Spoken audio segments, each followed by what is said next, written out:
আমার বোন অনেক সুন্দর করে মেহেদি লাগিয়ে দিতে পারে।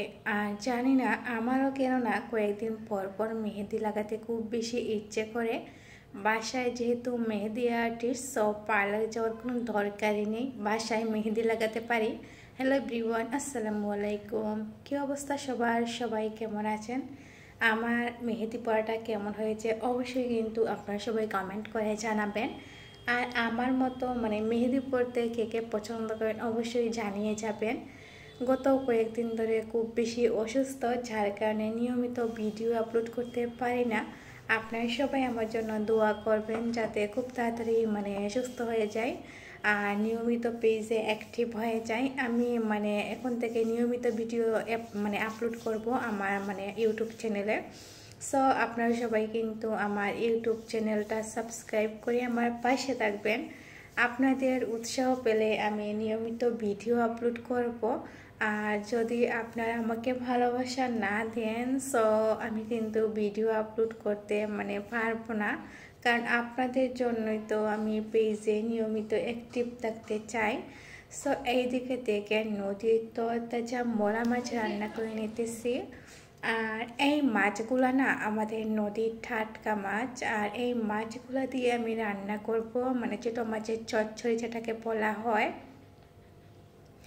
অনেক সুন্দর স্মেলও বের হইতেছে, কারণ এইভাবে মাখা মাখা করে গরম গরম ভাতের সাথে যদি খাওয়া হয় জাস্ট অসাধারণ লাগে।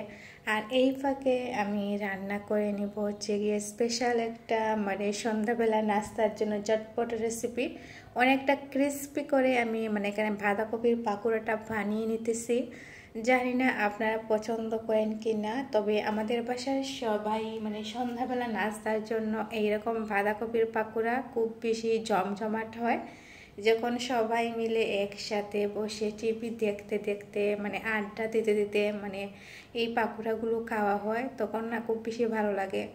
আসলে ফ্যামিলি মেম্বার্সদের সাথে টাইম স্পেন্ড করতে সন্ধ্যাবেলা এই পাকে যদি পাকোড়া হয় সো জমে যায় আর কি। যার কারণে ভাবলাম সবাই মিলে একসাথে খাবো। আর এই পাকোড়াটা ভীষণ ভালো লাগে আমার।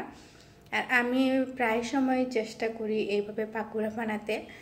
আর যেহেতু বৃষ্টি হইতেছে ঘন ঘন, তো এই বৃষ্টিতেও না খুব বেশি ভালো লাগে ভাজা পোড়া খেতে। সো আমার পাকোড়াগুলো রেডি করা হয়ে গেল। আর এই পাকোড়া না খুব বেশি মজা হয়েছিল। আর অনেকটা দেখেন খুব বেশি ভালো লাগতেছে দেখে, গরম গরম পাকোড়া। এখানে সবাই মিলে খাচ্ছি আর এইদিকে দেখেন আমার ছেলেটাও খাচ্ছে। সবাই মিলে একসাথে খাওয়া দাওয়া করলে ভীষণ ভালো লাগে।